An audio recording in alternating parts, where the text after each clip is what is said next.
Darwin টেস্টে জয়ের দ্বার প্রান্তে বাংলাদেশ। ডারউইন টেস্টে জয়ের সম্ভাবনাটা রঙিন হচ্ছে টাইগারদের। প্রথম দিনের পর দ্বিতীয় দিনে দাপট, তারপর তৃতীয় দিনেও একের পর এক সেশন বাংলাদেশ আধিপত্য ধরে রেখেছে শক্তিশালী অস্ট্রেলিয়ার বিপক্ষে। হ্যাঁ, অস্ট্রেলিয়ার মাটিতে। অস্ট্রেলিয়া কি এই টেস্টে কামব্যাক করতে পারবে?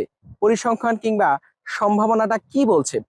একের পর এক উইকেট হারিয়ে বিপর্যস্ত অস্ট্রেলিয়া, ইনিংস ব্যবধানে হারটা চোখ রাঙাচ্ছে। পরিসংখ্যান বলছে অস্ট্রেলিয়া কখনোই 206 রানে পিছিয়ে থেকে ঘরের মাঠে টেস্ট জিততে পারেনি। প্রথম ইনিংসে ডারউইন টেস্টে বাংলাদেশ লিড নিয়েছে 228 রানের। অর্থাৎ পরিসংখ্যান অনুযায়ী বাংলাদেশ অস্ট্রেলিয়ার সেই বাধা, সেই দেয়ালটাকে আরো উঁচু করে দিয়েছে অস্ট্রেলিয়ার মাটিতে। টেস্টে এখন পর্যন্ত 200 রানের বেশি পিছিয়ে পড়েছে অস্ট্রেলিয়া 86 বার, যার মধ্যে মাত্র 3 বার জয় পেয়েছে মাইটি অজিরা। অজিদের খাতায় কি আরো একটা বড় হার যুক্ত হতে যাচ্ছে?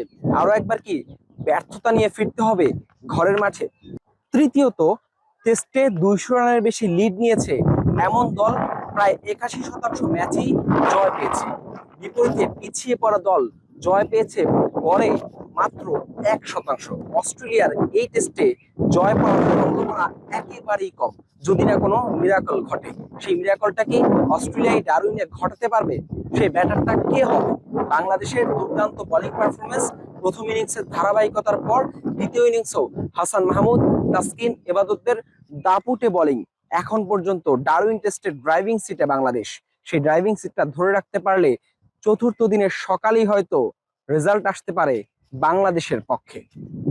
Hasan Al Maruf, Jamuna sports, Marrara cricket ground, Darwin, Australia.